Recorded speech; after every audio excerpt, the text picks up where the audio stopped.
Oke, baik sebelumnya selamat malam Bapak. Perkenalkan Ya, saya Rahmat Noverdi. Saya merupakan mahasiswa psikologi di Fakultas Kedokteran Universitas Udayana. Saya izin mewawancarai Bapak mungkin sekitar 20 sampai 30 menit untuk mencari tahu mengenai bagaimana adat Minangkabau khususnya dalam memandang wanita dalam hubungan rumah tangga, Bapak. Ya. ya, deh. Oke, saya juga izin untuk merekam wawancara kita kali ini nanti untuk dijadikan bukti atau dijadikan ya sebuah bukti nantinya untuk dikutip di artikel saya, dan nanti setelah ini setelah saya kutip nanti akan saya hapus untuk rekamannya begitu. Oke, betul. Oke.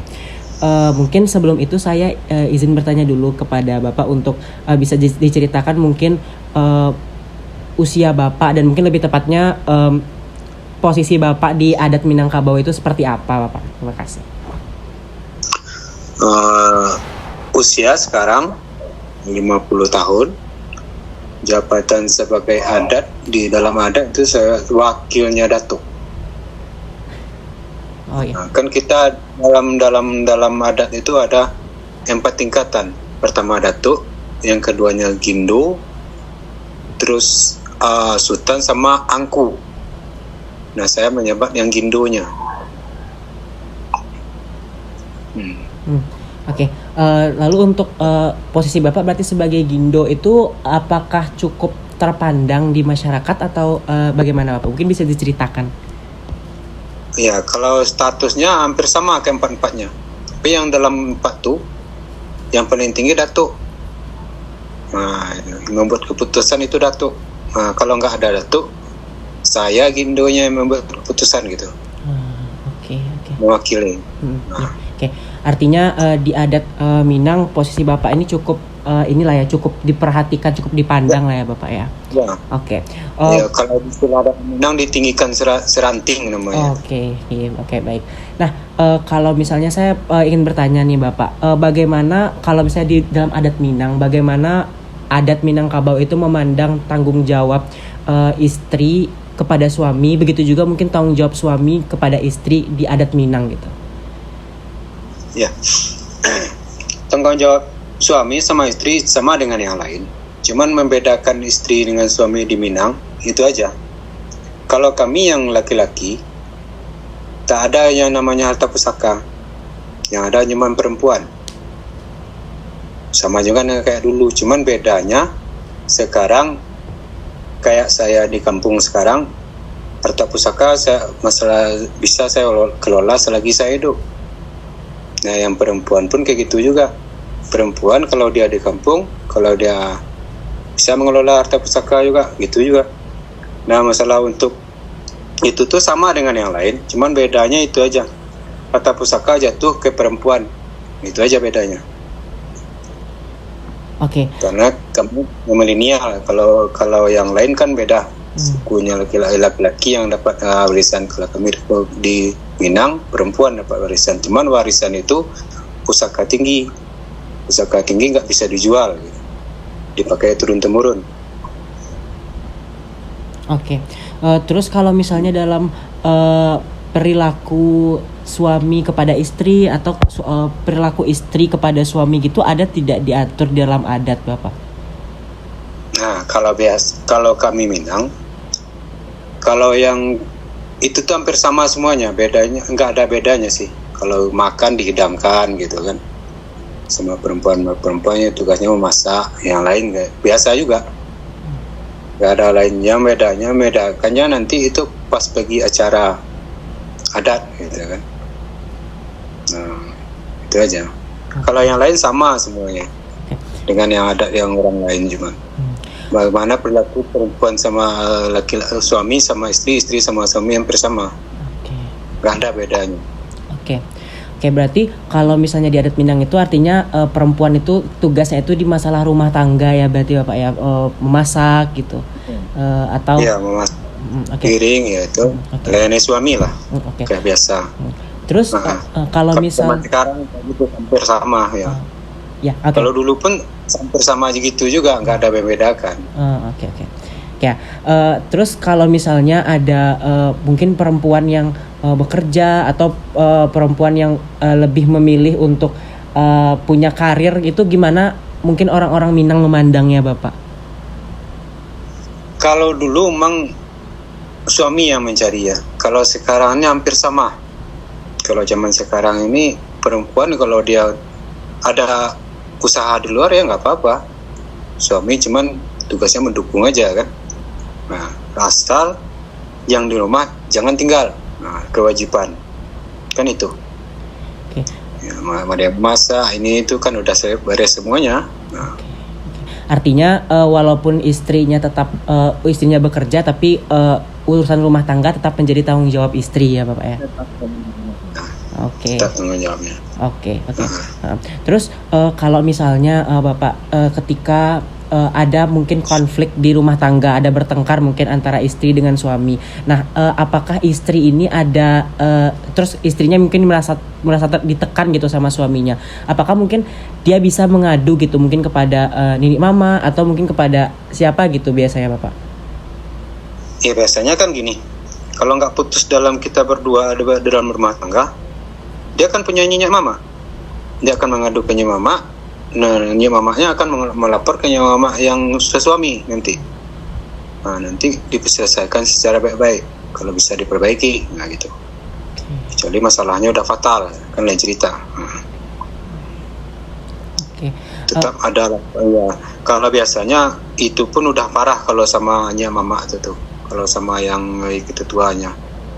Itu ya, udah nggak bisa diselesaikan dengan berdua lagi. Biasanya mamanya turun gitu kan. Terus kalau misalnya dalam urusan rumah tangga yang cenderung lebih dominan atau yang cenderung lebih lebih kuasanya itu lebih besar gitu di dalam rumah tangga itu, kalau di adat Minang itu laki-lakinya, suaminya atau istrinya Bapak? Tetap suami. Kepala imamnya kan suami ya, tetap suami. Oke. Dia harus mendengar kata suami. Oke.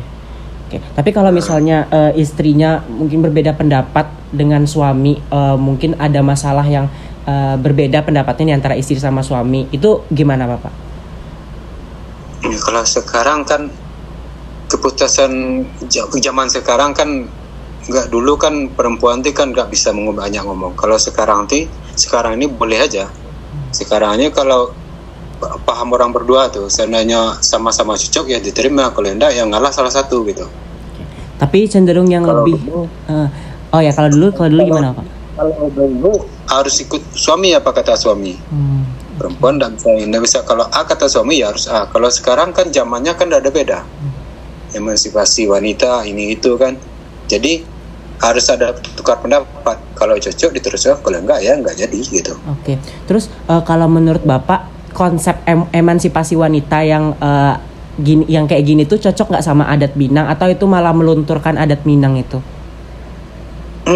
Kalau zaman sekarang istri itu dulu kan dari dulunya perempuan di Minangnya ditinggikan juga, menjunjung tinggi kalau yang namanya perempuan.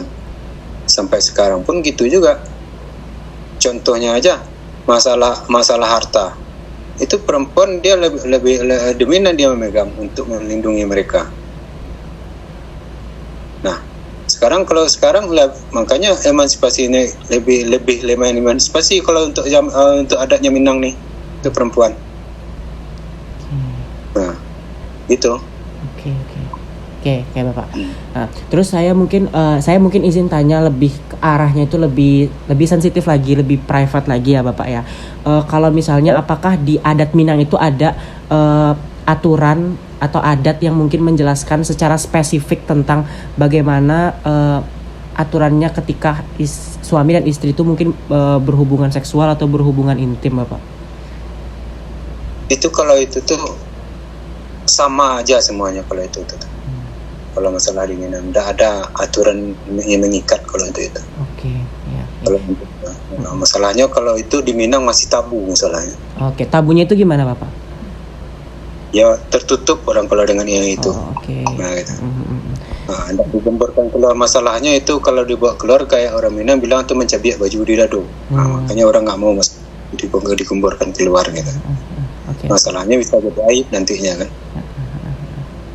Terus kalau misalnya ketika ya mungkin ketika hal kayak gitu Bapak, kira-kira tuh ada persetujuan antara istri dan suami, atau biasanya itu cenderung memang suami aja yang punya punya kuasa untuk melakukan itu, jadi istrinya memang harus terima aja gitu Bapak? Kalau masalah itu tuh kan tergantung ya, kadang-kadang kita laki-lakinya kan ada yang hobinya keluar, nah istrinya yang di rumah gitu kan, jarang melakukan itu biasa. Masalahnya udah ke dalam orang keluarga, itu prinsipnya ada dipakai. Ada yang media melakukannya sekali seminggu, ada yang sekali sebulan, ada yang macam-macam. Kalau orang merantau itu pun sekali 3 bulan baru pulang kampung. Laki-laki Minang umumnya kan merantau, istrinya di kampung. Sekali 3 bulan baru dia pulang. Bapak apakah pernah mendengar kasus misalnya suaminya itu memaksa istrinya, mungkin mohon maaf, untuk berhubungan badan, tapi istrinya ini tidak mau gitu Bapak? Apakah pernah Bapak mendengar kasus seperti itu di budaya Minang? Untuk sampai sekarang saat ini belum ada. Belum ada. Nah, ketika mungkin ada kasus seperti itu nanti nih Bapak nih, ada kasus seperti itu, terus gimana kira-kira pandangan Bapak sebagai orang yang bisa dibilang petuah lah di Minang gitu? Nah, saya tahu, saya udah 50 tahun sekarang umurnya. Yang kejadian kayak gini ini belum ada terdengar. Masalah hubungan suami istri itu digemborkan keluar. Nah, tidak ada terjadi lah istilahnya. Masalah yang kayak gitu masih tabu kalau untuk di Minang nih. Mungkin saya mau tanya Bapak, kalau tabunya itu tuh ada nggak mungkin lebih mengarah ke yang ketika diceritakan ini keluar gitu Bapak, yang ada nggak mungkin lebih malu itu tuh istri atau suaminya, atau mungkin gimana Bapak? Umumnya kedua belah pihak. Sama-sama malu kalau untuk menceritakan. Nggak ada terdengar masalah kasusnya dia pun bercerai, dia nggak mau ngomongin ombor-ombor masalah hubungan dia hubungan dia dengan suami itu nggak ada, dan suami pun kayak gitu juga. Terus kalau misalnya seandainya Bapak ada sebuah aturan nih nanti diciptakan, pemerintah ada menciptakan sebuah aturan, karena kemarin ini kan kalau sebenarnya kasus yang kayak gini tuh sebenarnya udah banyak ditemukan di era sekarang Bapak. Jadi mungkin karena orang-orang sekarang mungkin lebih terbuka ya Bapak ya. Jadi ada mungkin yang ketika suaminya itu ingin melakukan tapi istrinya itu tidak mau, jadi tapi karena suami ini nih rasanya punya kuasa lebih di rumah tangga, jadi dia memaksa. Nah, istrinya melapor ke polisi dengan mengatakan bahwa suaminya itu sudah memperkosa dia gitu. Nah, kalau dengan pernyataan saya itu kira-kira setuju nggak Bapak? Budaya Minang itu setuju nggak gitu? Ada istilah yang kalau suami memperkosa istri gitu. Dalam istilah rumah tangga kan pemerkosaan nggak ada. Kalau itu tuh nggak ada terdengar juga kayak gitu kan. Cuman kalau untuk daerah Minang jarang terdengar kalau masalah dengan itu tuh. Ya Bapak. Sampai dibahas sampai ke sana jarang terdengar masalahnya. Tapi kalau nanti seandainya Bapak ada mungkin pemerintah menciptakan sebuah aturan ini tuh mungkin ketika nanti aturan itu si istri itu bisa melapor entah itu ke pihak berwajib ketika dia merasa suaminya ini tuh melakukan kekerasan. Dalam hal ini tuh mungkin kekerasan kayak tadi, kekerasan seksual, ketika mungkin si suaminya ini tuh memaksa istri untuk melakukan hubungan badan tapi istrinya ini tidak mau dan merasa dipaksa. Nah, kalau seandainya ada peraturan yang memidanakan menjatuhkan hukuman nih kepada suami, kira-kira budaya orang-orang Minang itu bisa terima nggak dengan aturan itu Bapak? Kalau sebagai suami itu nggak nerima. Masalah aja punya hak dengan itu tuh kan. Ya. Kalau sebagai suami kan entahlah dengan istri ya. Kalau kami sebagai suami itu nggak nerima. Masalahnya kan hak kita kan ada di sana. Si istri adalah milik suami kan.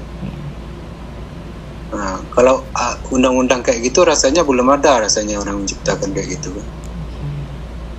Kalau di Minang ya, saya rasa. Nah, entahlah dengan budaya sekarang kita kan nggak tahu ya. Tapi kalau untuk di Minang rasanya jarang, nggak ada terdengar lah kayak gitu ceritanya. Oke. Artinya kalau budaya adat di Minang tuh tidak ada yang kayak gitu ya, Bapak? Maksudnya tidak ada yang menghukum suami kalau misalnya memang suaminya seperti itu ya, Bapak ya? Ya betul. Oke. Tapi sebenarnya saya izin konfirmasi kalau sebenarnya aturan seperti ini tuh sudah ada di Indonesia, itu di Undang-Undang Tindak Pidana Kekerasan Seksual yang mungkin sudah disahkan 2 tahun yang lalu, 2 sampai 3 tahun yang lalu gitu. Itu tapi itu khususnya di Indonesia gitu. Kalau di undang-undang, tapi kalau misalnya di budaya adat Minang berarti belum ada ya, Bapak ya, atau tidak ada yang sampai saat ini membahas tentang itu. Sampai saat ini belum ada. Entahlah nantinya, kita kan nggak tahu ya. Oke, ya berarti artinya ada kemungkinan akan ada seiring berjalannya zaman ya, Bapak ya. Kemungkinan bisa jadi, bisa jadi gitu akan terjadinya kayak gitu. Oke, terima kasih Bapak. Terus nah, menurut Bapak kira-kira budaya di rumah tangga itu apa yang sekiranya tuh udah luntur sekarang, yang mungkin dulu itu tuh dipegang kuat sama orang-orang Minang, tapi seiring berjalannya zaman tuh sekarang tuh udah mulai luntur. Ada nggak Bapak? Ada. Itu apa Bapak? Kalau banyak istri itu sekarang dengan kecanggihan teknologi sekarang, suami kadang-kadang sekarang banyak yang makan keluar, nggak menikmati kayak dulu kan. Tak pernah menghidangkan untuk suami dengan anak-anaknya. Kadang-kadang beli yang udah siap aja keluar. Ya, banyak sekarang kejadiannya kayak gitu. Tidak menghargai suami kan ada juga. Udah banyak yang luntur. Adat yang Minang dulu tuh banyak yang kurang sekarang. Yang sebenarnya Minang ya. Oke, berarti saya izin konfirmasi, berarti yang mulai luntur itu kalau menurut Bapak itu peranan istri di rumah tangga itu udah mulai pudar ya Bapak ya, udah hilang gitu ininya, tugas domestik di rumah tangga. Ada pegang HP lupa semuanya tuh. Banyak perempuan kayak gitu sekarang kan. Oke. Hanya sama lah, itu banyak terjadinya pertengkaran. Oke. Itu tergantung sama suami semuanya kan, mengarahkan. Terus Bapak, mungkin ini pertanyaan terakhir karena ini sudah 18 menit nih kita wawancara. Nah, kalau boleh Bapak, mungkin apa pesan yang mau Bapak sampaikan kepada generasi muda Minangkabau nih Bapak, untuk dapat tetap menjaga hubungan rumah tangganya mereka? Ya, sebenarnya banyak. Pertama, perempuan tuh kalau di Minang, pertama harus pandai masak. Nah, sekarang itu udah mulai luntur. Umumnya sekarang perempuan udah banyak makanan jadi. Yang kedua, kalau dengan kayak gitu, makanan jadi, untuk melayani suami, untuk makan bersama gitu udah mulai kurang. Itu banyak pesan yang akan terjadi sekarang nih perempuan ini. Sekarang instan sekarang banyak umumnya. Dengan kayak gitu tuh nanti suami akan bosan dengan makanan di luar. Dia kan, kita laki-laki ini masakan istri walaupun enak-enaknya kan ada suatu penghargaan untuk laki-laki kan. Itu yang banyak kurang sekarang. Nah, untuk menghargai laki-laki pun banyak perempuan kalau udah di titik yang lebih tinggi pada suaminya pun tak dihargai. Nah, kalau dulu walaupun dia hartanya banyak, cuman perempuan dulu Minang nih tetap menghargai suaminya. Nah, itu yang sekarang banyak kurang. Menghargai suami banyak kurang sekarang perempuan sekarang. Nah, kalau pesannya sama anak yang muda-muda, itulah sekarang tetap menghargai suami itu bukan sekedar makan tidur dengan ini semuanya kan, banyak. Nah, kalau kita ada berumah tangga itu akan nampak nantinya. Kita harus tahu kebutuhan suami kalau sebagai istri kan. Nah, itu aja pesannya kan. Oke, terima kasih Bapak. Berarti seputar bagaimana tugas istri di rumah tangga itu bisa pulih lagi ya Bapak ya, di budaya Minang ya Bapak. Oke. Ya. Mungkin karena sudah 20 menit, sudah pas 20 menit kita wawancara. Saya izin untuk mematikan rekamannya dulu ya Bapak ya.